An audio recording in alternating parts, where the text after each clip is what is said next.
ꯆꯥꯛꯇꯨ ꯊꯣꯡꯉꯨꯔꯣꯗꯅ ꯄꯨꯡꯁꯦ ꯌꯧꯈ꯭ꯔꯦ ꯁꯟꯗꯦ ꯑꯣꯏꯔꯁꯨ ꯉꯟꯅ ꯆꯥꯁꯦ ꯁꯟꯗꯦꯅꯦꯅ ꯅꯪꯒꯤ 12-13ꯗ ꯆꯥꯕꯗꯣ ꯇꯧꯒꯨꯝꯁꯦꯕ ꯃꯣꯏ ꯇꯥꯃꯣ ꯆꯥꯛꯀ ꯂꯥꯏꯔꯤ ꯋꯥ ꯑꯝꯇ ꯍꯥꯏꯒꯦ ꯅꯆꯟꯅꯨꯄꯤꯅ ꯉꯥꯏꯍꯥꯛ ꯂꯩꯇꯅ ꯌꯨꯝꯁꯤꯗ ꯂꯥꯛꯏꯁꯦ ꯀꯩꯒꯤꯅꯣ ꯁꯥꯒꯩ ꯑꯃ ꯑꯣꯟꯈ꯭ꯔꯕꯗꯤꯅꯦ ꯌꯨꯝꯁꯤꯗ ꯇꯣꯏꯅ ꯇꯣꯏꯅ ꯂꯥꯛꯄꯒꯤ ꯆꯠꯅꯕꯤꯗꯣ ꯂꯩꯇꯕꯅꯤ ꯀꯩꯅꯣ ꯃꯥꯅ ꯇꯧꯔꯤꯗꯨꯕꯣ ꯑꯗꯨꯛ ꯌꯥꯝꯅ ꯏꯀꯥꯏꯕ ꯈꯪꯗ꯭ꯔꯤꯗꯨꯕꯣ ꯂꯥꯛꯍꯟꯅꯤꯡꯗꯦꯁꯦ ꯃꯉꯣꯟꯗ ꯑꯩꯅ ꯅꯍꯥꯟꯅ ꯏꯪꯒꯤꯠ ꯏꯔꯥꯡ ꯄꯤꯗꯅ ꯎꯠꯈ꯭ꯔꯕꯅꯤ ꯑꯗꯨ ꯃꯇꯝꯗ ꯍꯟꯖꯟ ꯏꯀꯥꯏꯕ ꯌꯥꯝ ꯈꯪꯗꯦꯅ ꯅꯪ ꯅꯆꯟꯅꯨꯄꯤꯗꯣ ꯍꯣꯏ ꯁꯅꯥꯇꯣꯝꯕꯤ ꯂꯥꯛꯅꯤꯡꯗꯨꯅ ꯂꯥꯛꯄ ꯅꯠꯇꯦꯅꯦ ꯃꯥꯒꯤ ꯏꯃꯨꯡ ꯃꯅꯨꯡꯗ ꯊꯣꯛꯏꯕ ꯊꯧꯗꯣꯛ ꯋꯥꯊꯣꯛ ꯃꯌꯥꯝꯗꯣ ꯅꯪꯁꯨ ꯈꯪꯉꯤꯕ ꯅꯠꯇ꯭ꯔꯣ ꯏꯆꯟꯅꯨꯄꯤꯅ ꯂꯥꯛꯏꯗꯣ ꯂꯥꯛꯅꯤꯡꯗꯨꯅ ꯂꯥꯛꯄ ꯅꯠꯇꯦ ꯈꯟꯅ ꯆꯩꯅꯕꯗꯣ ꯇꯣꯏꯃꯜꯂꯛꯄꯒꯤ ꯃꯥꯁꯨ ꯈꯥꯡꯕ ꯉꯝꯗꯗꯅ ꯂꯥꯛꯏꯕꯅꯤꯅꯦ ꯅꯪꯕꯣ ꯑꯩꯒꯤ ꯏꯆꯟꯗꯣ ꯃꯃꯤꯠꯇ ꯃꯆꯥ ꯑꯃꯇꯪ ꯎꯖꯔꯗꯤ ꯊꯣꯛꯏꯕ ꯊꯧꯗꯣꯛ ꯋꯥꯊꯣꯛ ꯈꯟꯅ ꯆꯩꯅꯔꯤꯕ ꯃꯌꯥꯝꯁꯦ ꯈꯔꯗꯪ ꯑꯣꯏꯔꯁꯨ ꯐꯔꯝꯒꯗꯕꯅꯤ ꯃꯁꯤꯒꯤ ꯋꯥꯍꯧꯗꯒꯤꯅꯦ ꯈꯟꯅ ꯆꯩꯅꯔꯤꯕ ꯊꯣꯛꯏꯕ ꯊꯧꯗꯣꯛ ꯋꯥꯊꯣꯛ ꯃꯌꯥꯝꯁꯦ ꯃꯅꯦꯝꯄꯣꯛꯀ ꯏꯆꯦ ꯅꯨꯄꯥꯗꯨꯒꯨꯅ ꯑꯩꯒꯤ ꯏꯆꯟꯗꯣ ꯄꯥꯝꯗ꯭ꯔꯦ ꯍꯥꯏꯕꯁꯦ ꯑꯩꯁꯨ ꯈꯪꯉꯤ ꯇꯥꯃꯣ ꯑꯗꯨ ꯑꯗꯥ ꯈꯪꯗꯦ ꯅꯨꯄꯤꯅꯕꯨ ꯃꯌꯨꯝ ꯄꯥꯟꯈ꯭ꯔꯗꯤ ꯁꯥꯒꯩ ꯑꯣꯟꯈ꯭ꯔꯕꯅꯤ ꯁꯥꯒꯩ ꯑꯣꯟꯈ꯭ꯔꯕ ꯃꯥꯅ ꯃꯄꯥꯝꯗ ꯍꯜꯂꯛꯇꯨꯅ ꯂꯩꯕ ꯍꯥꯏꯕꯁꯦ ꯌꯥꯝꯅ ꯐꯠꯇꯦꯅ ꯑꯍꯜ ꯂꯃꯟꯁꯤꯡꯅ ꯍꯥꯏꯅꯕꯅꯤ ꯇꯥꯃꯣ ꯍꯜꯂꯛꯇꯅꯕ ꯈꯔ ꯍꯥꯏꯕꯤꯌꯨꯀꯣ ꯁꯅꯥꯇꯣꯝꯕꯤ ꯅꯪꯒꯤ ꯋꯥꯗꯨꯗꯤ ꯇꯥꯕ ꯌꯥꯗ꯭ꯔꯦꯗ ꯃꯇꯥꯡ ꯃꯇꯝꯒꯤ ꯃꯇꯨꯡ ꯏꯟꯅ ꯍꯜꯂꯛꯄꯗꯤ ꯀꯩꯁꯨ ꯀꯥꯏꯗꯦꯅ ꯑꯔꯥꯟꯕ ꯂꯝꯆꯠ ꯁꯥꯖꯠ ꯆꯠꯂꯨꯗ꯭ꯔꯒ ꯂꯣꯏꯔꯦ ꯏꯆꯟꯒꯤ ꯊꯋꯥꯏ ꯃꯥꯡꯒꯗꯕꯩ ꯁꯔꯨꯛꯄꯨꯗꯤ ꯌꯨꯝꯁꯤꯗꯅꯦ ꯍꯜꯂꯛꯇꯨꯅ ꯂꯩꯒꯦꯁꯨ ꯂꯩꯖꯁꯅꯨ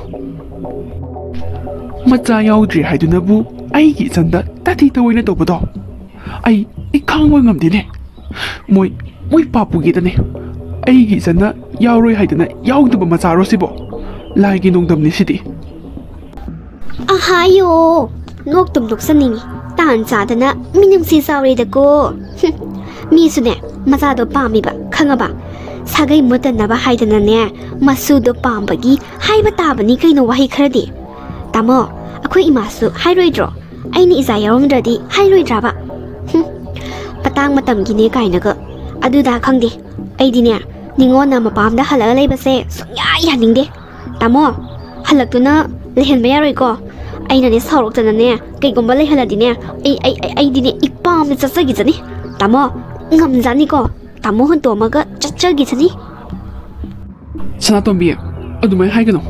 ꯅꯪ ꯑꯩ ꯌꯥꯎꯗ꯭ꯔꯁꯨ ꯍꯤꯡꯕ ꯉꯝꯃꯗ꯭ꯔꯣ ꯅꯪꯒꯤꯗꯤ ꯈꯪꯗꯦ ꯑꯩꯗꯤꯅꯦ ꯅꯪ ꯌꯥꯎꯗ꯭ꯔꯗꯤ ꯑꯩꯗꯤ ꯍꯤꯡꯕ ꯁꯨꯡꯉꯝ ꯉꯝꯃꯣꯏ ꯏꯆꯥ ꯌꯥꯎꯒꯦꯔꯥ ꯌꯥꯎꯔꯣꯏꯔꯥ ꯑꯩ ꯈꯪꯗꯦ ꯑꯩꯅ ꯅꯨꯡꯁꯤꯔꯤꯁꯦ ꯅꯪꯅꯦꯕ ꯀꯩꯒꯨꯝꯕ ꯅꯪꯅ ꯑꯩ ꯊꯥꯗꯣꯛꯑꯝꯃꯒ ꯆꯠꯈ꯭ꯔꯕ ꯑꯩꯗꯤꯅꯦ ꯏꯊꯟꯇ ꯁꯤꯒꯗꯕꯅꯤ ꯑꯗꯨꯗꯤꯅꯦ ꯇꯥꯃꯣ ꯑꯩꯅ ꯅꯪ ꯊꯥꯗꯣꯛꯍꯜꯂꯣꯏꯒꯦ ꯍꯥꯏꯔꯗꯤ ꯑꯩꯅ ꯍꯥꯏꯕ ꯏꯟꯕ ꯇꯥꯕ ꯈꯪꯗꯦ ꯇꯥꯃꯣ ꯑꯩꯁꯨ ꯅꯪ ꯌꯥꯎꯗ꯭ꯔꯗꯤ ꯍꯤꯡꯕ ꯉꯝꯒꯗꯕ ꯃꯥꯟꯗꯦ ꯑꯗꯣ ꯇꯥꯃꯣ ꯑꯩꯅ ꯍꯥꯏꯕꯁꯨ ꯏꯜꯂꯣꯕ ꯏꯆꯟꯅꯨꯄꯤꯗꯣ ꯅꯨꯡꯁꯤꯗꯕꯩ ꯋꯥ ꯅꯠꯇꯦꯕ ꯀꯥꯏꯗꯒꯤ ꯄꯤꯛꯈ꯭ꯔꯕ ꯂꯝꯁꯤꯗ ꯃꯥ ꯑꯃꯨꯛ ꯂꯩꯁꯜꯂꯦꯅ ꯈꯜꯂꯣ ꯀꯃꯥꯏꯅ ꯇꯧꯗꯣꯏꯅꯣꯕ ꯌꯥꯝꯅ ꯖꯟ ꯑꯣꯏꯕ ꯊꯕꯛꯅꯦꯃꯤ ꯇꯥꯃꯣ ꯑꯗꯣ ꯇꯥꯃꯣ ꯑꯁꯦꯡꯕꯒꯤꯅꯦ ꯇꯣꯏꯅ ꯇꯣꯏꯅ ꯂꯥꯛꯄꯗꯣ ꯂꯥꯛꯍꯟꯒꯅꯣꯕ ꯅꯨꯡꯉꯥꯏꯇꯦꯕ ꯃꯤ ꯃꯃꯥꯡꯗ ꯑꯩ ꯏꯀꯥꯏꯖꯩ ꯍꯥꯏꯕ ꯍꯣꯏꯗ ꯅꯪꯅ ꯍꯥꯏꯕ ꯆꯨꯝꯃꯤ ꯏꯆꯟꯅꯨꯄꯤꯗꯒꯤꯗꯤ ꯅꯪꯅ ꯃꯔꯨꯅꯤ ꯅꯪ ꯌꯥꯎꯗ꯭ꯔꯗꯤ ꯑꯩꯒꯤ ꯄꯨꯟꯁꯤꯁꯨ ꯑꯔꯦꯝꯕꯅꯤ ꯑꯗꯨꯅ ꯅꯪꯅ ꯍꯥꯏꯕ ꯏꯜꯂꯒꯦ ꯑꯩ ꯅꯪꯅ ꯍꯥꯏꯕ ꯏꯜꯂꯒꯦ ꯑꯗꯨ ꯅꯪ ꯑꯩ ꯊꯥꯗꯣꯛꯑꯒꯗꯤ ꯆꯠꯀꯅꯨꯀோ ꯍꯥꯏꯕ ꯏꯟꯕ ꯑꯩꯒꯤ ꯅꯨꯄꯥꯁꯦ ꯅꯨꯡꯁꯤꯕꯅ ꯇꯥꯃꯣ ꯑꯩ ꯆꯥꯛ ꯊꯣꯡꯗꯣꯛꯎꯔꯒꯦ ꯇꯥꯃꯣꯅ ꯆꯥꯅꯤꯡꯕ ꯆꯋꯥꯏ ꯀꯥꯡꯁꯣꯏꯗꯣ ꯑꯗꯨ ꯑꯃꯒ ꯊꯥꯡꯖꯤꯡ ꯑꯃꯒ ꯃꯦꯠꯂꯒꯦ ꯇꯥꯃꯣ ꯑꯩ ꯆꯥꯛ ꯊꯣꯡꯕ ꯆꯪꯉꯦꯍꯦ ꯌꯦꯟꯖꯥꯡ ꯁꯦꯝꯗꯣꯏꯗꯤ ꯂꯥꯛꯑꯣ ꯂꯥꯛꯀꯦ ꯊꯥꯡꯖꯤꯡꯗꯣ ꯑꯩ ꯃꯦꯠꯄꯤꯒꯦ ꯅꯪ ꯅꯈꯨꯠꯇꯣ ꯃꯣꯔꯣꯛ ꯁꯥꯅꯦꯕ ꯆꯪꯉꯝꯃꯣ ꯑꯩ ꯂꯥꯛꯑꯒꯦ ꯑꯩꯅ ꯏꯁꯤꯡ ꯍꯩꯖꯤꯜꯂꯛꯇ꯭ꯔꯤꯉꯩꯗꯅꯦ ꯌꯥꯝ ꯊꯨꯅ ꯍꯧꯒꯠꯂꯛꯑꯣ ꯀꯩꯒꯤꯅꯣ ꯑꯗꯨ ꯀꯨꯏꯅ ꯇꯨꯝꯃꯤꯗꯤ ꯅꯪꯅ ꯀꯔꯤ ꯑꯣꯏꯗꯅ ꯑꯗꯨ ꯀꯨꯏꯅ ꯇꯨꯝꯃꯤꯅꯣꯕ ꯌꯥꯝ ꯅꯨꯡꯉꯥꯏꯕ ꯄꯥꯝꯕꯩ ꯋꯥꯔꯣ ꯌꯥꯝ ꯅꯨꯡꯉꯥꯏꯕ ꯄꯥꯝꯃꯒꯅ ꯅꯄꯥꯝꯗꯅꯦ ꯇꯨꯝꯃꯨ ꯆꯠꯂꯣ ꯁꯤꯗꯩꯗꯗꯤ ꯇꯨꯝꯕ ꯌꯥꯔꯣꯏ ꯑꯁ ꯇꯥꯃꯣ ꯈꯪꯕ ꯑꯃ ꯌꯥꯎꯋꯤ ꯀꯩꯅꯣ ꯅꯣꯡꯉꯥꯟꯗ꯭ꯔꯤꯌꯦ ꯄꯨꯡ 3:30 ꯇꯥꯕꯗ ꯃꯉꯥꯏꯔꯤ ꯇꯥꯃꯣꯅ ꯈꯜꯂꯤꯁꯤꯕꯨ ꯀꯩꯅꯣ ꯑꯩꯕꯨ ꯍꯧꯖꯤꯛ ꯍꯧꯒꯠꯂꯒ ꯀꯩꯗꯧ ꯍꯥꯏꯅꯣ ꯑꯁꯨꯛ ꯌꯥꯝꯅ ꯉꯟꯅ ꯍꯧꯗꯣꯔꯛꯏꯁꯤꯕꯣ ꯄꯨꯡ 3:30 ꯍꯥꯏꯖꯕꯩ ꯋꯥꯅꯤ ꯏꯕꯦꯝꯃ ꯅꯣꯡꯉꯥꯜꯂꯕꯅꯤꯅꯦ ꯅꯪꯗꯤ ꯁꯨꯅꯤꯡꯗꯕꯅꯤꯅ ꯇꯨꯝꯈꯤꯒꯦ ꯁꯤꯔꯣ lamjau shurok walking chatpa mi singna wari sa san chalise nanna du tadro ha tadraba nang nong anbaga chagi thakki hairani sak na bora bora saba thabak na sukcho shuning daba hemali hebe ma hemali yam thuna hogulo aduga ne iru jarujo aduga salo lakadabani Tamo nang di ngarang pung ni ban dagi tum kiba natro aduga aidi imungi thabak ingkhang koli goiram sek balorak pada pung 12 makhai ta kibane phare tamo ne engon da yengi ba mit yeng do ai su loin khang mazani ai su khang yaw na khang bani ko phare tamo nang sa thani ngai ba natro lon ke ai pung 3 makhai sida iru cha tho gane ai tamo gi za do ai lon ke chalo hagolo thuna lo lakadabani kuirak pa yaroi aina su tina ngangi se mammai se ikai ba khang ba jana te shuru nairaga dom liba ngami masigi nupi se taugi khariam ot ki khangni kaidorudoino punsi ne na asok waba punsi image sida isa ugada basu leitre kaidoruni nupi phu dana len ba tabani ne angang su yaudri hairati mapam da kok chakki gi haidiba ikai ba namoro na makhangriba ma leina aina kamay nupi puslak tu no ba ai nupi ani am loning bai wadi nate adubu aisu isadi pami mangon da soirabani na masana khangna kok hanki gi haidine wana thongno maron ma khangdriba ikai ba na khangdriba kayam kuina yom sida leiba ngam ging otke pena otke khangi on thong na phat khidre da ko ai ki nu pa se saba thakpadagi hendoktana tumba phawbada tumhaning dramale tamo ai su khangi nang nei ngon de yengi ba mit yeng do ai bu isa yawaroi hai ba gi damak adok hanthana mama leitana lobi hai ba do ai su khangi tamo da natana imung sa lei ba mipung khudi makna ai bu longmai da hap tuna yon ba lai pa da bi amagumna khalli hai ba ai su khangi mama oining da ba nupi kana bu leirum gani ai su mama hai ba do oiningi ba ne adubu asuk kuina asuk sangna la iba punsi lambi sida tamo nangi na pamda aina minam da lak pane ibani gi manungda soiri base aina de tamo nang ne doctor ga tanaduna aina aingonda soibani hayo haidana haijabdagi harakpani doctor na tamo nangi pukning wakal nungai kiroi haibadagi aina aingonda soyana haihanbani doctor tha adubu thajade nangna asumna aibu thawore oi haibase ai thajade matanduda aina tamobu kayagi matik thajakiba tamona aibu kayagi matik nusibi khaluba isa yaworoi haiba mikuptudagi nusibasu tamna mangkre tamo ai yam ngai nangi nawong na tawse hojikti nangi na pamda aise belu amada later ba natro haima sa sidi pathare da naside as thadoido cha lonba loiramani piba sangani khangni tawgi bangase ek tumjanarake tamo cha loire kaino tumda gramani ne as sa lonba loire kansida tumtha gramale as haudoga sa se pirasira tumingai da haudori na mu saudi jalo natraga haudorakte na mu saudi jala as kale phu kandre phu manai ngona tawrise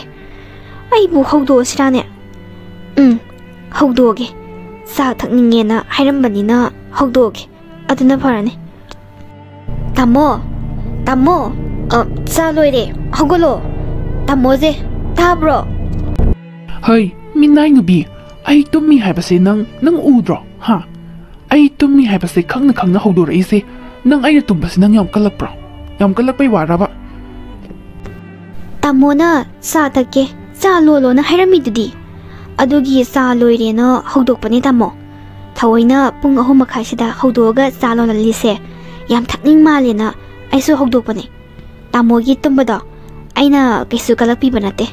aidi tumdrasu kaisu kaidida taninde aina tumthakre hairadi cha do thamamaga kokthok yadro mi gi nungai bada ꯀꯜꯂꯛꯇꯅ ꯊꯨꯒꯥꯏꯒꯦꯅ ꯊꯨꯒꯥꯏꯔꯤ ꯅꯠꯇ꯭ꯔꯣ ꯅꯔꯝ ꯆꯠꯇꯅꯅꯦ ꯅꯆꯥ ꯌꯥꯎ ꯐꯪꯗ꯭ꯔꯤꯗꯣ ꯇꯥꯃꯣ ꯅꯪ ꯑꯗꯨꯗꯤ ꯍꯥꯏꯒꯅꯣ ꯇꯥꯃꯣ ꯑꯇꯩ ꯍꯥꯏꯕꯅ ꯍꯥꯏꯕꯅꯤ ꯑꯗꯨꯗꯤ ꯍꯥꯏꯕꯤꯒꯅꯣ ꯃꯃꯥ ꯑꯣꯏꯅꯤꯡꯗꯕ ꯅꯨꯄꯤ ꯀꯅꯥꯕꯨ ꯂꯩꯔꯝꯒꯅꯤ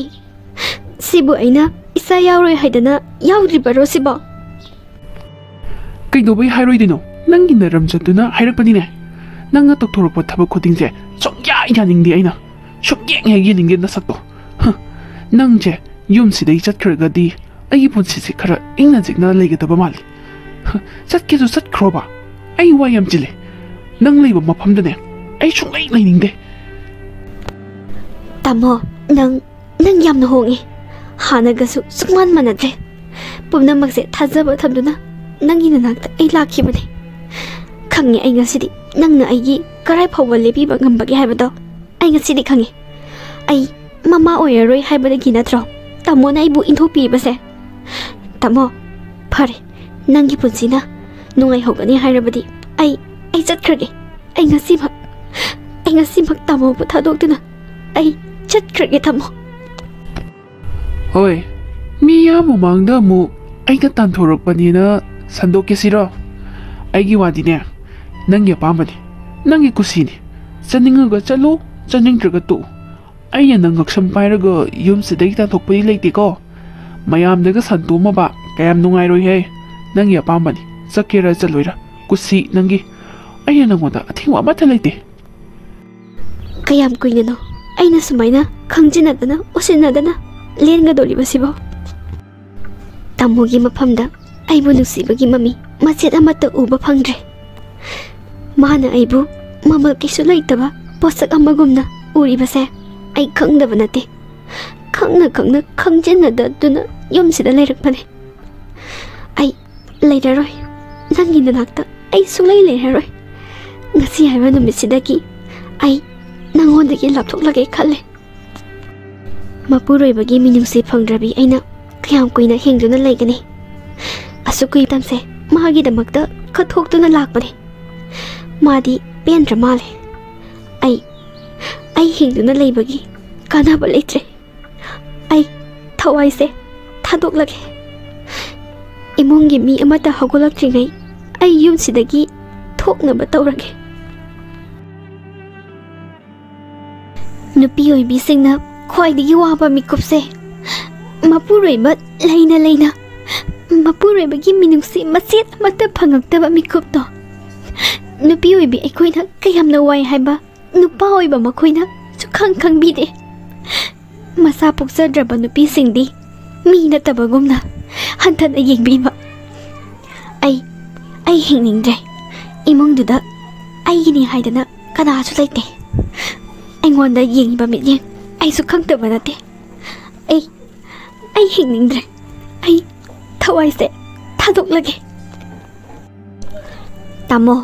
ꯑꯩꯅꯗꯤ ꯅꯪꯕꯨ ꯀꯌꯥꯒꯤ ꯃꯇꯤꯛ ꯊꯥꯖꯔꯨꯕ ꯑꯩꯕꯨ ꯅꯪꯅ ꯊꯃꯣꯏ ꯁꯦꯡꯅ ꯅꯨꯡꯁꯤꯕꯤ ꯈꯟꯗꯨꯅ ꯑꯩ ꯌꯨꯝꯁꯤꯗ ꯈꯣꯡ ꯊꯥꯡꯖꯤꯜꯂꯛꯈꯤꯕꯅꯦ ꯑꯗꯨꯕꯨ ꯅꯪꯗꯤ ꯑꯩꯕꯨ ꯅꯨꯡꯁꯤꯕ ꯑꯣꯏꯔꯝꯗ꯭ꯔꯦ ꯅꯪꯒꯤ ꯅꯁꯥꯒꯤ ꯑꯣꯏꯖꯕꯗꯨꯒꯤ ꯑꯩꯕꯨ ꯅꯨꯡꯁꯤꯕ ꯑꯣꯏꯔꯝꯃꯦ ꯍꯧꯖꯤꯛꯇꯤ ꯅꯪꯒꯤ ꯑꯄꯥꯝꯕ ꯑꯣꯏꯖꯕꯗꯣ ꯐꯪꯗ꯭ꯔꯕꯅꯤꯅ ꯑꯩꯕꯨ ꯅꯪꯒꯤ ꯅꯐꯝꯗ ꯆꯟꯅꯐꯝ ꯂꯩꯇ꯭ꯔꯕ ꯅꯠꯇ꯭ꯔꯥ ꯇꯥꯃꯣ ꯅꯪ ꯑꯩꯕꯨꯗꯤ ꯋꯥꯔꯧꯒꯅꯨ ꯅꯨꯡꯁꯤꯕ ꯂꯩꯇꯕ ꯃꯐꯝꯗ ꯀꯌꯥꯝ ꯀꯨꯏꯅ ꯑꯩꯅ ꯈꯥꯡꯗꯨꯅ ꯂꯩꯒꯅꯤ ꯆꯠꯂꯒꯦ ꯑꯩ ꯅꯪꯕꯨ ꯊꯥꯗꯣꯛꯇꯨꯅ ꯑꯩ ꯆꯠꯂꯒꯦ ꯇꯥꯃꯣ ꯑꯩꯕꯨ ꯋꯥꯔꯧꯅꯨꯀꯣ ꯅꯨꯄꯤ ꯃꯆꯥꯁꯤ ꯑꯣꯟꯊꯣꯛꯅ ꯅꯨꯡꯉꯥꯏꯈꯤꯗ꯭ꯔꯦꯗ ꯏꯃꯨꯡ ꯃꯅꯨꯡꯅ ꯃꯆꯥ ꯌꯥꯎꯗꯦ ꯍꯥꯏꯅ ꯑꯣꯠꯄ ꯌꯥꯕꯁꯨ ꯑꯣꯠꯄꯤꯔꯕ ꯍꯧꯖꯤꯛꯄꯨ ꯁꯤꯔꯨꯔꯒꯦꯅ ꯊꯣꯛꯂꯛꯏꯅꯤꯅꯦ ꯃꯥꯒꯤꯁꯦ ꯅꯨꯄꯤ ꯃꯆꯥꯁꯤ ꯀꯜꯍꯧꯗꯕ ꯌꯥꯗꯦ ꯃꯅꯥꯛꯇ ꯆꯪꯁꯤꯟꯗꯨꯅ ꯑꯩ ꯀꯟꯅꯕ ꯍꯣꯠꯅꯔꯒꯦ ꯅꯨꯄꯤꯁꯤ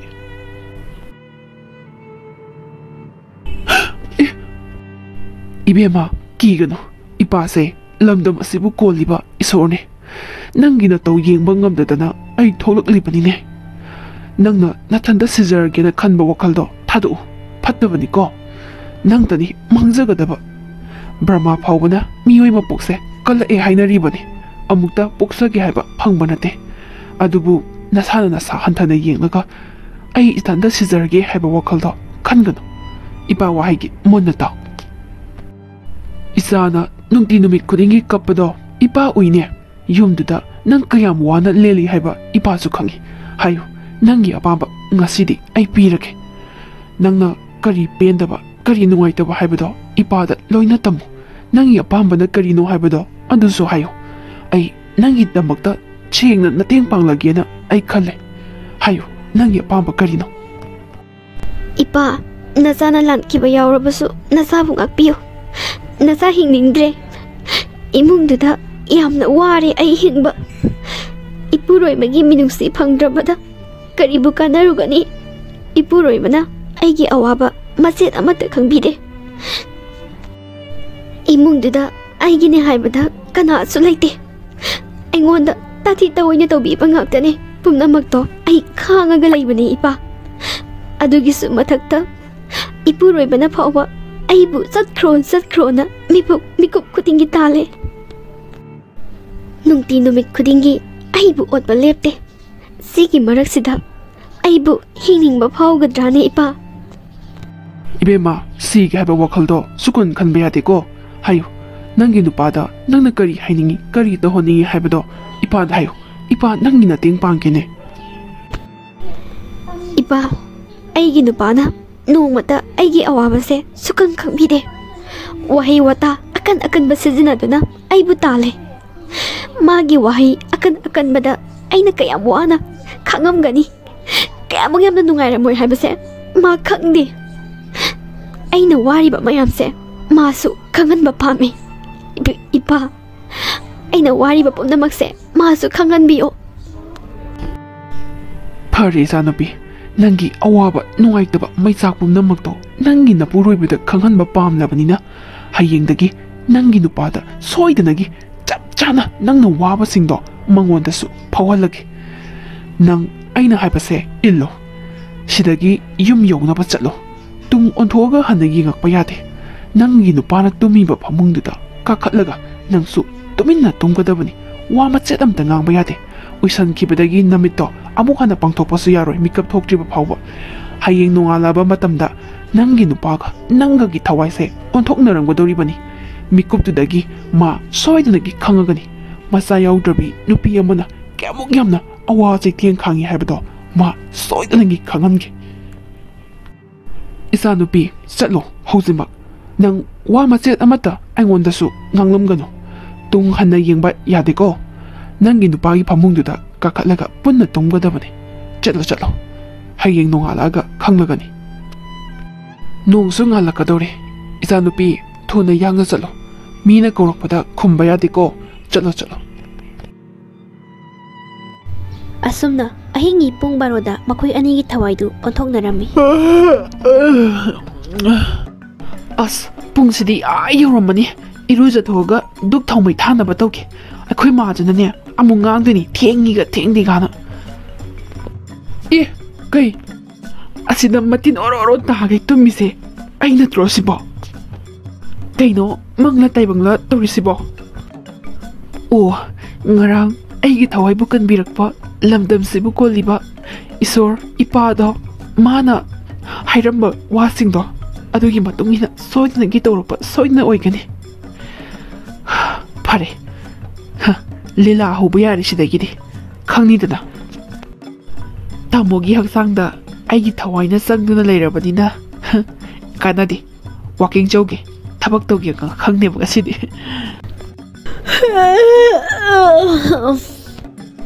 Minai nubido karai zakra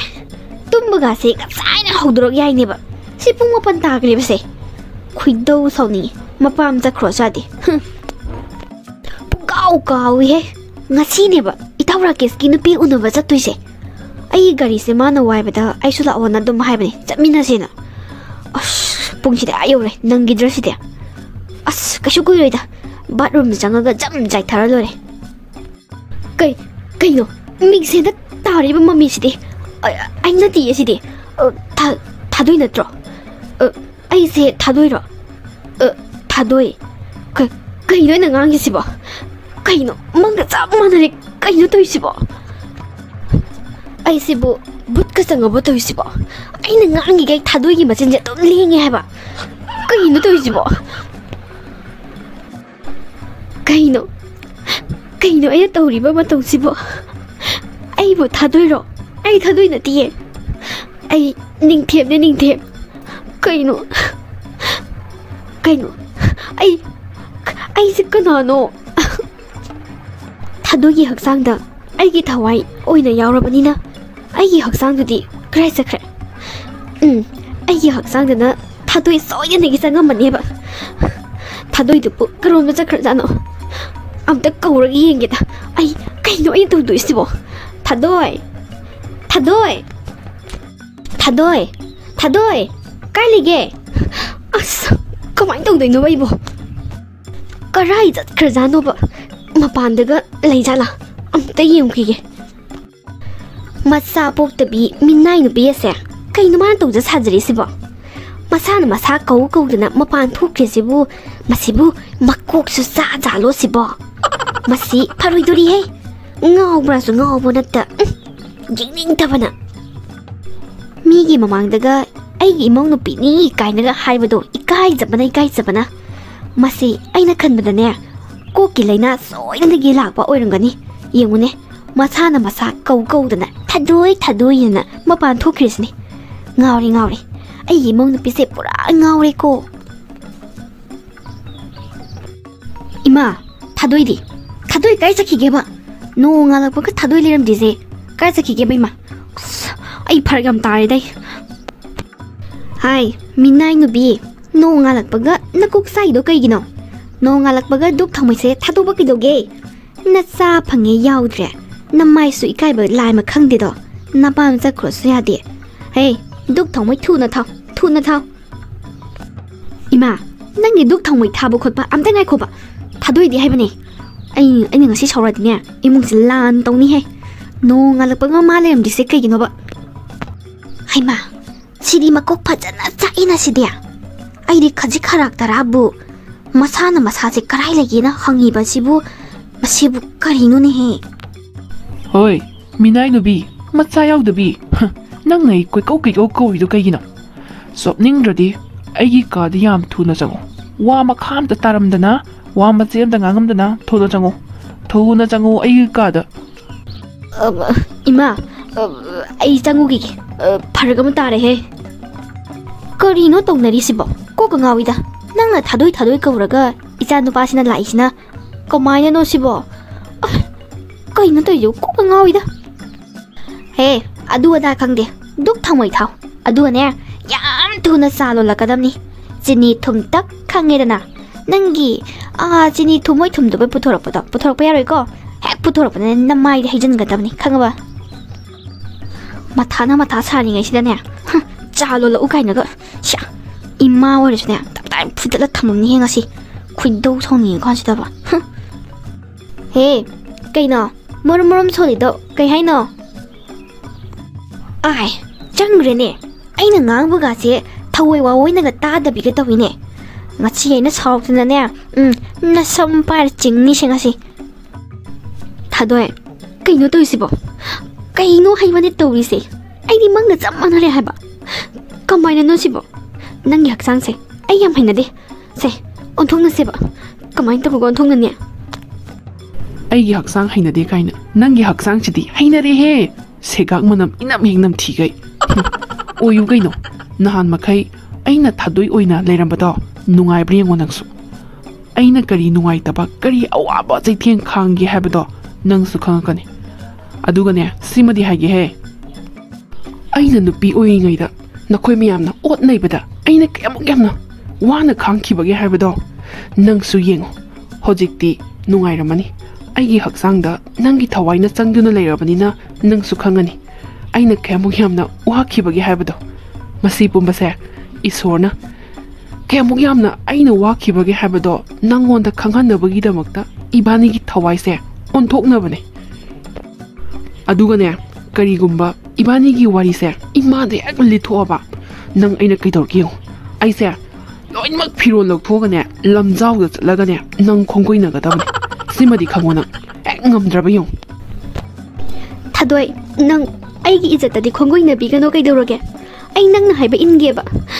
다도이, please, ꯑꯩ ꯅꯪꯅ ꯍꯥꯏꯕ ꯂꯣꯏ ꯏꯟꯗꯣꯏꯅꯤ ꯐꯤꯔꯣꯜ ꯂꯧꯊꯣꯛꯑꯒ ꯗꯪꯗꯤ ꯆꯠꯄꯤꯒꯅꯨ ꯏꯃꯥꯗꯁꯨ ꯑꯩ ꯂꯩꯊꯣꯛꯑꯦꯕ ꯊꯥꯗꯣꯏ ꯃꯔꯝ ꯃꯣꯛꯄꯅꯦ ꯑꯩꯅ ꯍꯥꯏꯕꯁꯦ ꯅꯪ ꯌꯥꯕꯤꯌꯣꯕ ꯅꯪꯉꯣꯟꯗ ꯊꯤꯅ ꯇꯥꯊꯤ ꯇꯧꯒ ꯇꯧꯕꯗꯣ ꯑꯩ ꯁꯨꯡꯇꯧ ꯇꯧꯔꯔꯣꯏ ꯂꯨꯅ ꯆꯥꯅ ꯇꯧꯔꯒꯦꯕ ꯄ꯭ꯂꯤꯖ 이반이기 터와이세 언톡나르세바 그마이노 언톡나니 세 하요바 아이냐 누피 오이러가 숲내바세 아이 하이나데바 세 마람 못보니 तानिंग चलो आदा केसनर इने काइनगा आइनगा याबिरकनी काइन खनब्रा नंगी तातो आई लोइन खंग बजाने येंगो आइना क्याबु यामनो वाइ हाबदो नंगसु येंगो कइदोरगे इबानी गी थवाई ओंथोंनदबा हाबदुदी आइगी खुता लै आइना यानिंग्रेदना सुओन ओंथोंनरोय सुमाय सुम लैनी खंगबा चलो चालो दु चलो दुक थोंमै गादो थारोसु इरुजा थोगा नहान मखै नंगना लौबा रोलदो आइना मु लौदोरबने खंगबा कइगुम्बा आइगी चिन्थक्तगा खुमाबा नंग युमसिदगी तानथोकदबनी खंगबा एक तानथोकबा ngamdraba yengo adugane imagi mamangdasu aingonda tamo na kawdaba khangaba ayna nangonda thadu yana kawrkani aduga thakha khangna chalaktradi ne aina haisni tanthokpa ngamdraba yengo nang sigadamni imagi mamangdaga toradi nang aina haibase thajadaba tongnu kaidawroge please thawai je onthoknaraseba aina onda tathi taoina tawbado tawraroiba imadasu haigeba ai nangbu luna tawrageba thadoi se maramokpani thawai je onthokna haloba amta o aina haiba yadre nang hoji phiroli loiluk thoga lamjau chadu sara nang ijat khonggoinaba yam pambai waro soroktaga thoga dance ka tawru joro ha tawru jora ba thadoi nang adumai tawruganu ko tawge ai loin tawge nangna haiba singdo loin tawge chalulu jo haiba natro lulu ge dukchu thaw haiba natro thage ai duk thage bai imana haiba khudingsu nang ingadabne kaigumba imagi chinthaktaga khumaba nang yumside tanthokadabne si khangna chalo nang khangaba minnai nubi ish aibu minai nubi khainaga aibu minai nubi khainaga nugi minai se mangai khrene pung nipan tarasi phauda cha puthokni khangdaba mau nang sibu karamba mau no leiriba mau mayam siga sumana de nangdi namai dusu ikai busu khangde ne sak nam bora sariba sakro syade namai na morom kalliba ima sangomdo pathadana gas stop to mutlure ado thagat pasu yadraba phulamani na mu sengtoga cha do mu lonba aduda thengi nei ma cha se table da leire ma tawni nangdi tawni thabanga ma tawbada ne jukot ama suk cha roi damni adubudi masa poktabi nupina torokpa thabakpu kem jugo sani ge namai na bro nam ikai ba khangjiba namai do sengjang na yala sune changdo mandre bim ima ainan makai ngana lole dudi ngasi khak thengbasida ima na ngangi ba singdu bu kaino mi ama oibagi wahai amata yaudre kaina nangbu miro ha nate nangbu miro masa poktaba nupibu miro nasakto yeningde chakro sade ichanu pase nupi ama thienge nang leirapani na ban oilema masa poktaba misu mi ne mi ai sibu saro ha thunda maiga mamaiga ban roiba khunto ye choni ngok tane ngasi kholi jimi thamduni handak se nakok to sak pada natana sarai su hawina nang dia mai pima kibu kinya phan ga zonga dana ai ka sangja kharge swai se mi nataba sa su thokpa hawre he khoi mung se kibana imung sangja hawrage nangi sidi tau gyam to bam yauri ai se ot yaw no oliro nangi se ai bu gaida nang ot khargine ha amta hayune nangan hangai tawbudo aduni aina nangona tawrise sidabu hotpa yawbrane nangna mu ot imana mu ot aise phola sare phola tupsi tharak thise kem koire sak toga kolik phengba loiraga tumgen changakpada nangna phi meyam puthoga sudaba yaroina aibu phi ta tangai suhale pung 12 makhai tare nungdangi ꯇꯨꯝꯃꯒꯦꯅ ꯇꯧꯔꯦ ꯉꯥꯏꯍꯥꯛꯇꯪ ꯇꯨꯝꯊꯕꯗ ꯉꯥꯏꯔꯤ ꯍꯧꯖꯤꯛꯄꯨ ꯄꯨꯡ 1:30 ꯇꯥꯕꯗ ꯉꯥꯏꯔꯤ ꯍꯥꯏꯕ ꯆꯥ ꯂꯣꯜꯂꯣ ꯍꯥꯏꯁꯦ ꯅꯪꯒꯤꯁꯦ ꯑꯩꯉꯣꯟꯗ ꯇꯧꯒꯦ ꯌꯥꯝ ꯇꯧꯔꯤꯅꯦꯕ ꯅꯠꯇ꯭ꯔꯥ ꯑꯩꯁꯦ ꯑꯣꯠ ꯌꯥꯝ ꯑꯣꯠꯂꯤꯅꯦꯕ ꯅꯪ ꯍꯣꯏ ꯃꯈꯥ ꯌꯥꯝ ꯇꯥꯒꯅꯨ ꯑꯩꯅ ꯅꯨꯄꯤ ꯑꯣꯏꯔꯤꯉꯩꯗ ꯑꯗꯨ ꯃꯌꯥꯝꯗꯣ ꯑꯩꯅ ꯂꯣꯏ ꯇꯧꯔꯛꯄ ꯅꯠꯇ꯭ꯔꯣ ꯅꯪꯅ ꯅꯠꯇ꯭ꯔꯣ ꯑꯩꯅ ꯇꯨꯝꯗꯕ ꯍꯧꯈ꯭ꯔꯦ ꯍꯥꯏꯗꯅ ꯍꯧꯗꯣꯛꯑꯒ ꯆꯥ ꯂꯣꯜꯍꯜꯂꯤꯕ ꯃꯌꯥꯝꯗꯣ ꯑꯍꯤꯡ ꯇꯨꯝꯃꯟꯕ꯭ꯔꯣ ꯑꯩꯕꯣ ꯅꯪꯅ ꯑꯩꯕꯨ ꯑꯍꯤꯡ ꯇꯨꯝꯃꯟꯈꯤꯕ꯭ꯔꯣ ꯅꯪꯅ ꯇꯣꯛꯈꯤꯕ ꯃꯌꯥꯝꯗꯣ ꯑꯗꯨꯒ ꯆꯞ ꯃꯥꯟꯅꯅꯅꯦ ꯑꯩꯅ ꯇꯧꯔꯛꯏꯁꯦ ꯁꯤꯗ ꯑꯣꯠꯄ ꯌꯥꯎꯗꯦ ꯅꯪꯁꯨ ꯇꯧꯒꯗꯕꯅꯤ ꯀꯩꯒꯨꯝꯕ ꯇꯧꯗ꯭ꯔꯦꯗꯅ ꯅꯪ ꯌꯨꯝꯁꯤꯗ ꯂꯩꯕ ꯌꯥꯔꯣꯏ ꯈꯪꯉꯕ ꯇꯥꯟꯊꯣꯛꯀꯗꯕꯅꯤ ꯅꯪ ꯁꯨꯝ ꯄꯥꯏꯔꯒ ꯏꯟꯒꯗꯕꯅꯤ ꯇꯨꯝꯕꯒ ꯂꯥꯏꯔꯤ ꯆꯥꯗꯣ ꯌꯥꯝ ꯊꯨꯅ ꯂꯣꯜꯂꯛꯀꯗꯕꯅꯤ ꯑꯩ ꯉꯥꯏꯔꯝꯗꯣꯏꯅꯤ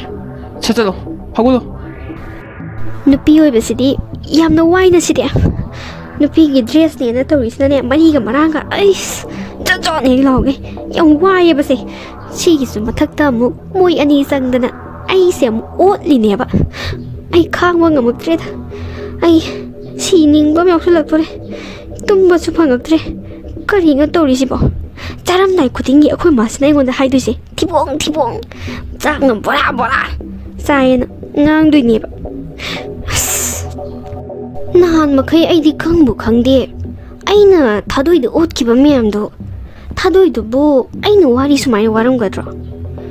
ꯈꯪꯗ꯭ꯔꯦꯗ ꯋꯥꯔꯝꯕꯁꯨ ꯌꯥꯏ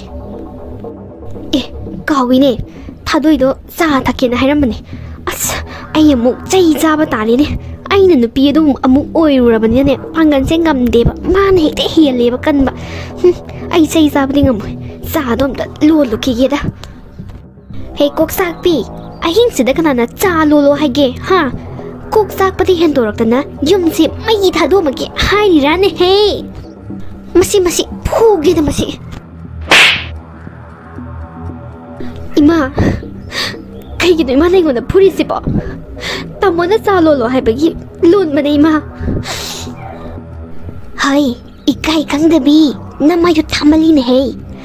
아hinda 부까나나 짜 탁나게 누빠드나 아hinda 짜 롤랄리도 마람 레이도리네 강아봐 nangi nasakto yengninre nangdo karatuna yumje thadoga chatkina bana nupaduna nangbu tumhandaba makai ja lolalini habase nang khangdro yare ma yare ai khang mangamdre ko noigi miot minaisda hemankhre hemanle hamna hai kapsin lausnar kanu ko likkane makhon tholakanu tumma yare khangaba huran bi changa boiningdana hogol la iba aise khangaba makhon tholakanu mathanga makhon tholadine kaya phaboi he amana mu ot lori he ai punchi se thadoi yak sang dane ai gi thawai se ek changi man mi tu dagi ai se nungai ba hai ba do mat ke tam ta phangdrabani ai di na han ma khai khangde akhoi ma si ju ot padi pachana hai he mamong na pida ꯑꯩꯉꯣꯟꯗꯕꯨ ꯃꯃꯧ ꯅꯨꯄꯤꯅꯦꯅ ꯏꯁꯤꯡ ꯑꯁꯥꯕ ꯈꯔ ꯍꯩꯖꯟ ꯑꯗꯒꯤ ꯑꯩꯒꯤ ꯍꯦꯟꯖꯥꯡꯗ ꯊꯨꯝ ꯈꯔ ꯍꯦꯛ ꯊꯥꯛꯆꯜꯂꯛ ꯑꯁ ꯑꯩꯈꯣꯏ ꯃꯥꯁꯦ ꯕꯦꯔꯥꯅꯤꯍꯦ ꯑꯩꯅ ꯑꯣꯠꯄꯗꯒꯤꯗꯤ ꯃꯥꯅ ꯑꯣꯠꯄꯅ ꯍꯦꯜꯂꯤꯗ ꯑꯁ ꯊꯥꯗꯣꯏꯗꯣ ꯋꯥꯗꯤ ꯋꯥꯔꯝꯒꯅꯤꯍꯦ ꯑꯩ ꯍꯟꯗꯛꯇ ꯈꯪꯉꯤ ꯊꯥꯗꯣꯏꯒꯤ ꯍꯛꯆꯥꯡꯗ ꯑꯩꯒꯤ ꯊꯋꯥꯏꯁꯦ ꯆꯪꯉꯕ ꯃꯇꯝꯁꯤꯗ ꯈꯪꯉꯤ ꯊꯥꯗꯣꯏꯅ ꯀꯌꯥꯝ ꯅꯨꯡꯉꯥꯏꯔꯝꯃꯣꯏ ꯍꯥꯏꯕꯗꯣ ꯑꯗꯨꯕꯨ ꯃꯥꯗꯤ ꯃꯆꯥꯗꯣ ꯄꯣꯛꯇꯦꯗꯣ ꯃꯆꯥꯗꯣ ꯄꯣꯛꯑꯗꯤ ꯈꯔꯁꯨ ꯐꯒꯗꯕ ꯍꯥ ꯑꯩ ꯁꯨꯃꯥꯏꯅ ꯁꯨꯝ ꯂꯩꯕꯗꯤ ꯑꯩ ꯌꯥꯝ ꯋꯥꯔꯅꯤ ꯑꯩ ꯊꯥꯗꯣꯏꯒꯤ ꯃꯄꯥꯝꯗ ꯑꯣꯏꯅ ꯆꯠꯂꯒ ꯂꯩꯔꯨꯔꯒꯦ ꯍꯜꯂꯛꯄꯤ ꯑꯣꯏꯅ ꯑꯗꯨꯅꯁꯨ ꯐꯔꯅꯤ ꯑꯩ ꯑꯍꯤꯡꯁꯤꯗ ꯑꯗꯨꯝ ꯆꯠꯂꯒꯦꯗ ꯀꯩꯗꯧꯕꯒꯤ ꯄꯟꯊꯔꯒ ꯂꯩꯔꯨꯗꯣꯏꯅꯣ ꯃꯤꯑꯣꯠ ꯃꯤꯅꯩ ꯃꯔꯛꯁꯤꯗꯅꯦ ꯑꯩ ꯈꯥꯡꯕ ꯉꯝꯗ꯭ꯔꯦ ꯍꯨꯏꯁꯨ ꯌꯥꯝ ꯈꯣꯡꯉꯦ ꯑꯗꯨꯝ ꯆꯠꯂꯒꯦꯗ ꯊꯥꯗꯣꯏ ꯀꯩꯗꯧꯔꯦ ꯑꯍꯤꯡꯁꯤꯗ ꯊꯣꯡ ꯊꯤꯜꯂꯒ ꯑꯃꯨꯛ ꯍꯧꯗꯣꯔꯛꯏꯁꯤꯅ ꯅꯠꯇꯦ ꯅꯪꯕꯨ ꯀꯩꯗꯧꯔꯒꯦ ꯑꯍꯤꯡꯁꯤꯗ ꯂꯥꯛꯏꯁꯦ ꯀꯩꯗꯧꯔꯒꯦꯕ ꯏꯅꯝꯃ ꯑꯩ ꯌꯨꯝꯁꯤꯗꯅꯦ ꯂꯩꯔꯨꯔꯒꯦꯅ ꯂꯥꯛꯑꯕꯅꯦ ꯏꯃꯥꯒ ꯇꯥꯃꯣꯒꯒꯤ ꯃꯤꯑꯣꯠ ꯃꯤꯅꯩꯗ ꯑꯩ ꯈꯥꯡꯕ ꯉꯝꯗ꯭ꯔꯦ ꯑꯩ ꯌꯥꯝ ꯋꯥꯔꯦꯕ 이놈아 아이 줌시다 아이 장자판 피요 아이 영화리 나마 이스 줌시다 레이루네나 라이바 까야는 ngakhrabna yengune he yumpaladinia se ngamnaba leigadaba nupa mayumda khangedana aikhoi gi lamsibu kayam sauge ha kem sauge ba pink ꯄꯥꯛꯈ꯭ꯔꯕ ꯈꯨꯠꯖꯤꯟ ꯃꯃꯥꯏꯃꯨꯛ ꯄꯥꯛꯄꯁꯤꯗ ꯅꯪꯁꯨ ꯑꯃꯨꯛ ꯂꯩꯁꯟꯗꯣꯔꯤꯕ ꯏꯕꯦꯝꯃ ꯂꯩꯕꯝꯒ ꯂꯩꯇꯦ ꯏꯆꯥ ꯅꯨꯄꯥꯒꯤ ꯀꯥ ꯑꯝꯇꯪ ꯁꯥꯗꯣꯛꯀꯦꯅ ꯈꯜꯂꯤꯁꯦ ꯀꯨꯏꯔꯕꯅꯤ ꯑꯁꯤꯐꯥꯎ ꯁꯥꯕ ꯉꯝꯗꯦ ꯇꯧꯅꯣ ꯂꯩꯕꯝꯒ ꯂꯩꯇꯦ ꯏꯕꯦꯝꯃ ꯌꯨꯝ ꯄꯥꯟꯅꯤꯅ ꯄꯥꯜꯂꯗꯤ ꯉꯝꯅꯕ ꯂꯩꯌꯨ ꯆꯠꯂꯣ ꯅꯣꯡ ꯉꯥꯟꯗ꯭ꯔꯤꯉꯩꯗꯅꯦ ꯆꯠꯂꯣ ꯃꯤꯅꯅꯦ ꯀꯩꯅꯣꯃꯨꯛ ꯍꯪꯉꯛꯀꯅꯤ ꯏꯅꯝꯃ ꯑꯗꯨꯃꯥꯏꯅ ꯍꯥꯏꯒꯅꯨ ꯑꯩꯒꯤꯁꯦ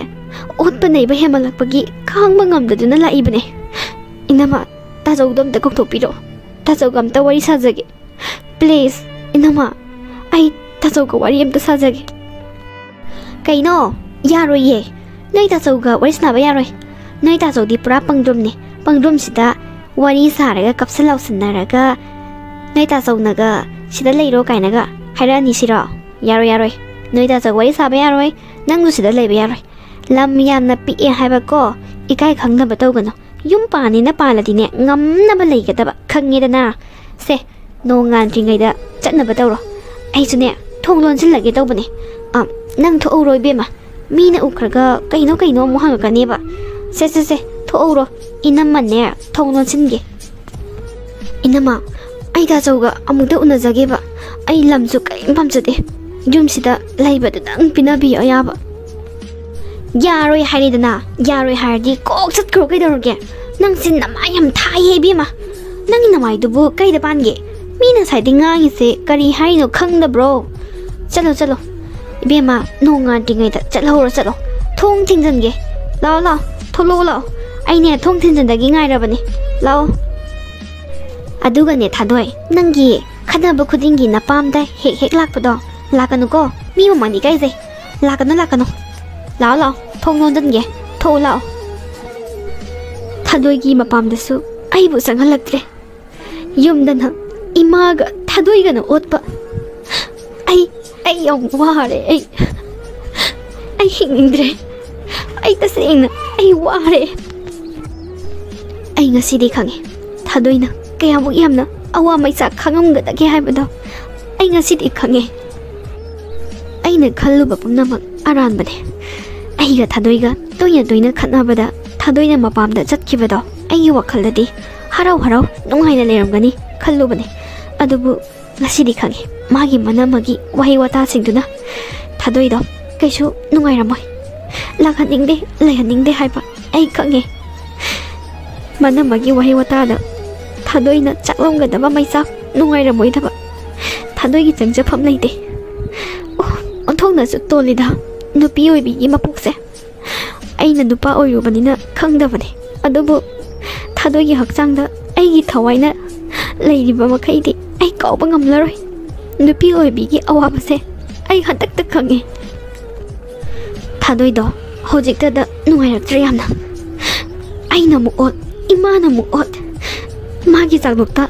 옷 해가이잔 현장다 오모로 핵내션 하라우 닝원 자고바 짤람다이기 미급두다 마기 마피 마론두다 아이나 마이탄 핵 합잔 마피 마론 마이 핵 타도 아이세 얌나 해발라바니고 시마얌지기 마락다 타도이나 강람가다바 타모이기 마이착도 아이 ngasi디 캉방가메 이바니 카나리 하이드나 마밤다 짜짜가다바수 마기 장접함 핵비다 오 타도이도 그야목 야무와나 아와 마이자 카감가니 호직디 아이나 타도기 학상다 아이기 타와이 짱두나 아이나 마 오이르바 마tam시다 아이 캉방가메 마나 그야목 얌나 와람가다게 하이바도 아이 캉방가메 타도이 아이 라레 이비마 파자비 아힝다 자크라가 농알라가 할레이시부 나티 가람바 마팜다 야리 우리노 Hey, minai nubi, nang ngasi dagi ne, yum sida sang bayar, kanga ba, chalo, napam da chakro chalo, sang bayar haris ne ina. Seng kraba aigi mung se, lamsat nai da bidi, sang bayar oi, aina haris ne, ngasi gi numita, nang yum sida sang bayar oi, chakro chalo, yam tu na chakro chalo, aina ne lai kai se tana na ba lau dingai da, nang nasana kang na sakki gadab ne. Nupi ama oiraga, nupi gi awab su kang da ba. Nungai nang aina nupa ola kanda ne nang nungai ne bana nang jene kaidoge thoi iba meyam se nang izu maram chauna yauri bane yumgi ahal na phatradi macha masusu phatti haidune nang hana semtokpa darkar oi ꯅꯨꯡꯉꯥꯏꯅꯤ ꯑꯩꯅ ꯅꯨꯄꯥ ꯑꯣꯜꯂꯕ ꯃꯇꯝꯗꯅꯦ ꯅꯪꯁꯨ ꯅꯨꯡꯉꯥꯏꯅꯦꯕ ꯃꯤꯅꯥꯏ ꯅꯨꯄꯤ ꯀꯣꯛꯆꯥꯛꯄꯤ ꯍꯥꯏꯁꯤꯅꯦ ꯑꯩꯉꯣꯟꯗ ꯈꯨꯄꯥꯛꯅꯒ ꯊꯥꯔꯝꯕꯗꯅ ꯏꯁ ꯇꯟꯗꯟꯕꯨ ꯄꯥꯏꯅꯦ ꯏꯃꯥꯏꯄꯦꯝꯃ ꯑꯣꯟꯊꯣꯛꯅ ꯅꯥꯈ꯭ꯔꯦꯗꯀꯣ ꯊꯥꯗꯣꯏ ꯑꯩ ꯅꯪꯉꯣꯟꯗ ꯌꯥꯝꯅ ꯂꯥꯜꯂꯦ ꯑꯩꯕꯨ ꯑꯃꯨꯛꯇꯗꯤ ꯉꯥꯛꯄꯤꯌꯨ ꯄ꯭ꯂꯤꯖ ꯑꯩꯕꯨ ꯑꯃꯨꯛꯇꯗꯤ ꯉꯥꯛꯄꯤꯌꯨ ꯅꯪꯒꯤ ꯊꯃꯣꯏꯗ ꯆꯥꯈꯤꯕ ꯃꯩꯆꯥꯛ ꯅꯨꯡꯉꯥꯏꯇꯕ ꯄꯨꯝꯅꯃꯛꯇꯣ ꯉꯁꯤꯗꯤ ꯑꯩꯒꯤ ꯊꯃꯣꯏꯗꯁꯨ ꯐꯥꯎꯔꯔꯦ ꯅꯪꯅ ꯑꯁꯨꯛ ꯀꯨꯏꯕꯁꯦ ꯀꯌꯥꯝ ꯋꯥꯅ ꯈꯪꯂꯝꯒꯗꯕ ꯑꯩꯒꯤ ꯑꯊꯤ ꯑꯊꯤꯕ ꯈꯣꯟ kaya ꯏꯃꯥꯅ ꯅꯩꯕꯒꯤ ꯃꯤꯑꯣꯠ ꯃꯤꯅꯩ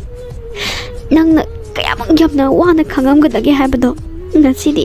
ꯑꯩꯁꯨ ꯈꯪꯉꯦ ꯊꯥꯗꯣꯏ ꯅꯪ ꯑꯩꯕꯨ ꯉꯥꯛꯄꯤꯔꯔꯣꯏꯗ꯭ꯔꯥ ꯑꯩꯕꯨ ꯑꯃꯨꯛꯇꯗꯤ ꯉꯥꯛꯄꯤꯌꯨ ngakpifam thoktraba iranse nangna amuktadi ngakpiyo ai khangi nangki thamoida warauramgadaba nangna aibu kayagi matik nungairamodaba thadoi ai loi khangi ngada hojikti thadoi ai yamna lankhre nangna piningba jairakto aingonda piro ai isana yana laurage natraga sumaina aibu nupi oina adom thambige harabasu ai kisu kaidre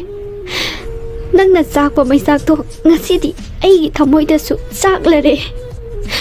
thadoi ai amna lankhre masa pokdaba nupidi nupa na khoina mi oina khak uba ngamde masa yaujadabagi nungai tringai gi mathaktuda nakhoigi miot minai kaya ma mu khangi baneba makhoido makhoigi thamoida kari phawrangadage haibase nakhoina nongmata thijalude lai padabi amagumna thina ngangba ngangningi haiduna ban leitada pangangda ngangbiba mi dugi thamoida phawrumgadaba maichakto nongmatang oirabasu mikup amatang oirabasu nasada pansinduna yengo kemu yamna nungairamoi haiba hojikti nangsu khanglamani nupi ama oina imungi miot minai samaski minok maisa nangsu phawru thamoida thadoi ayamna lankhre aibu amuktadi ngakpiyo nangna pining masairakto aingonda piyo ai isana yana laurage hojikti ai ningba thongle nupi ama oina aina kayamuk yamna awajai thieng khangkibado aingonda phawkiba nungaitaba kayado nupa ama oina nangonda su phawhanningbagi damak khanghanningbagi damak aina isorda haijakibane adubu hojikti nang aingonda phawkiba chaina mayamdo nangna su khangabanina hojikti yare thawaise onthoknarage aishu yumse thadokduna chatlo hairabasu chatkrage nangi ningba thongnaba adubu aina kayamu yamna nungai khide haibado nangsu khanganingbagi aina thawdokse tawhanbani phare thawaise onthokna halage isorda amuk haijaduna nate thadoi nang sakhiba yaroi ai nangonda lale hairedana nang sakhiba yaroi sidagidi asoiba mayamse aina chumthoadabani imana chaliba lijat sajat mayamse ai su toin khangba ngame sidagidi loinamak semtodabani thadoi nang chatkino angang yaudраga kaidawi haibage ibani gi laibakta asum tho haina tamambana ni khantose anghangi wabu mari mata dagi orasu anga ma yoga loi natragana orphan home dagi marebak thiraba kana lejadrabado ibani gi isa sakna yoga loi ri kaino ama adugi wati kem khanjularano angangi damakta ibani kainabadi kainagumse thadoi ai nangona yam laleba ai bo ngapio thamoi sengna lankhre haijarabada ngakpiba ngamoidaba thadoigi thamoido aidi nate ha isorduda mu haijaduna magi thawai singdu magi haksangda amuk hanjina kirame haima sidi aini ne ningthemni ne thadoi hogulo aise ai oiramengo yam harawida aise ai amu oireko yam harawida haima tamo aisu ai oirame Minai nubi tum hawatриbo hojibau babo kana tumnarige ha mani pog amasu seba tawni khangde ꯃꯁꯤꯗꯩꯁꯤꯗ ꯃꯆꯥꯁꯨ ꯌꯥꯎꯔꯔꯣꯏ ꯈꯪꯉꯕꯗꯨꯗ ꯆꯨꯔꯨ ꯆꯨꯔꯨ ꯅꯩꯗꯅ ꯍꯦꯛ ꯂꯩꯕ ꯉꯝꯃꯤꯗ ꯃꯄꯥꯝ ꯆꯠꯈ꯭ꯔꯣꯁꯨ ꯌꯥꯗꯦ ꯃꯁꯤꯒꯤ ꯃꯤꯅꯥꯏ ꯅꯨꯄꯤꯁꯦ ꯂꯩꯔꯤ ꯃꯈꯩꯗꯤꯅꯦ ꯑꯩꯒꯤ ꯆꯥꯔꯣꯟ ꯁꯨꯔꯣꯟꯁꯦ ꯃꯨꯠꯂꯗꯕꯅꯦ ꯆꯠꯈ꯭ꯔꯣꯁꯨ ꯌꯥꯗꯦ ꯃꯃꯥꯏꯅ ꯃꯔꯣꯟ ꯑꯃ ꯏꯀꯥꯏꯕ ꯈꯪꯂꯤꯕ ꯇꯥꯃꯣ ꯏꯃꯥꯅ ꯍꯥꯏꯁꯦ ꯌꯥꯝꯅꯕꯨꯗꯤ ꯆꯨꯝꯃꯦ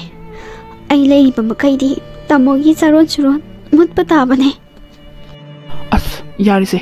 ꯇꯥꯅꯤꯡꯗꯦ ꯑꯗꯨꯏ ꯋꯥꯗꯣ ꯍꯧꯗꯣꯔꯥꯅꯨ ꯏꯆꯥꯒꯤ ꯏꯆꯥ ꯉꯥꯛꯇꯅꯦ ꯑꯩꯈꯣꯏ ꯁꯥꯒꯩꯒꯤ ꯑꯉꯥꯡ ꯑꯃ ꯀꯣꯛ ꯌꯣꯛꯑ ꯂꯣꯏꯔꯦ ꯀꯩꯅꯣ ꯅꯠꯇ꯭ꯔꯒꯅ ꯑꯣꯔꯐꯥꯟ ꯍꯣꯝꯗꯒꯤ ꯑꯃ ꯂꯧꯔꯒ ꯌꯣꯛꯑ ꯂꯣꯏꯔꯦ ꯀꯩꯅꯣ 이자기 이자 ngakta ngarasida maza poktre na bu nupi sing do langthu yabro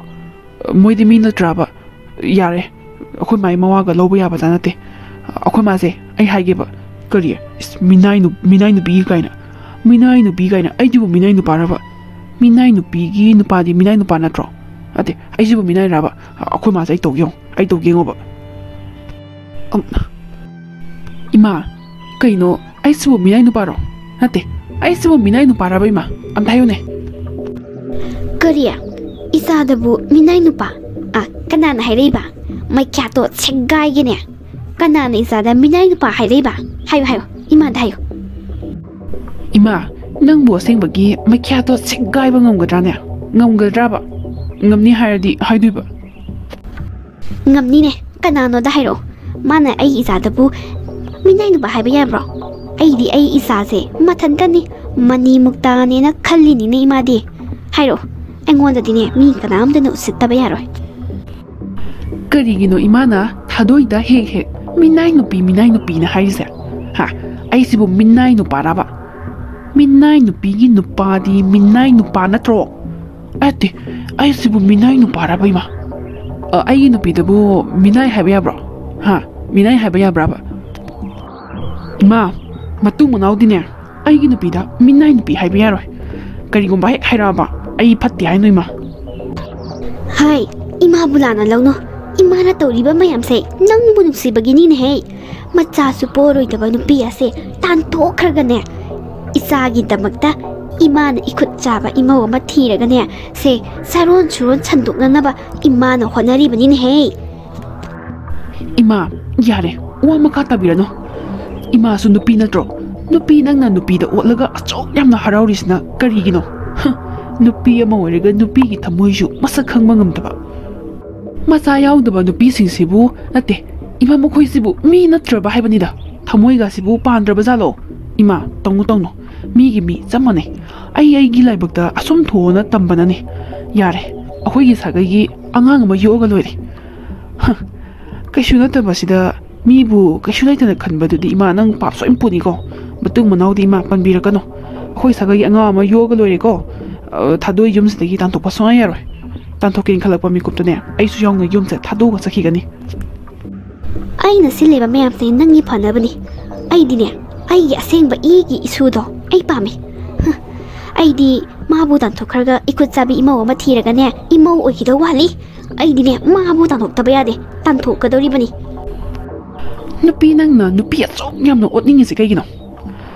ima yum thadoga sakhige haibra natragana thado ibanina yumse thadoga chatlu haibra khallo ima ya pamba thado yumse dan thokpadi oi thok torabani adi moi ani ne yum thado sakhradi aidi kana ga lehode ba is ai ki san pa se pung som hek song reda ngarang de ne ba mabani khana jaina dan tori do aduga nongala pasidana aingon da on khala dana kaino moi doisi ba yum thado ga sakhraga na itan lehode ba adagi moi ani lehoge haragana ai thana yum thado jatoi ba is waga ngang ma se lure da hojikti kaino mi chan ko ina krewani chumbadi yamna jume aina tori ba se nupi na nupi bu otpa kowe ai gi su pa mi ne haidana aina thadoi bu kaisu laitaba mamal yaudaba posak amagumna khali ba se ai khwaidai asoi bane nupi na nupi bu olabadi samas ki phibamdi noma gi lekha tarakpa tabane mane aina lanba aroi ba wahang oina isana isada amuktang hangjaw ai gi isa nupi ama lairamagadi ꯊꯥꯗꯣꯏꯒꯤ ꯃꯔꯥꯏꯕꯛ ꯑꯁꯤꯒꯨꯝꯅ ꯃꯍꯥꯛꯁꯨ ꯃꯆꯥ ꯄꯣꯛꯇ꯭ꯔꯒꯗꯤ ꯃꯃꯥ ꯑꯃ ꯑꯣꯏꯅ ꯑꯩ ꯅꯨꯡꯉꯥꯏꯒꯗ꯭ꯔꯥ? ꯃꯅꯦꯝ ꯄꯣꯛꯅ ꯇꯥꯟꯊꯣꯛꯄꯤꯔꯛꯄꯗ ꯑꯩ ꯅꯨꯡꯉꯥꯏꯒꯗ꯭ꯔꯥ? ꯑꯩꯒꯤ ꯏꯆꯥꯅꯨꯄꯤꯒꯤ ꯃꯔꯥꯏꯕꯛꯇꯣ ꯑꯩ ꯌꯦꯡꯕ ꯉꯝꯒꯗ꯭ꯔꯥ? ꯑꯔꯣꯏꯕ ꯋꯥꯍꯪꯗꯨꯒꯤ ꯄꯥꯎꯈꯨꯝ ꯀꯃꯦꯟꯇ ꯊꯝꯕꯤꯔꯝꯃꯨ꯫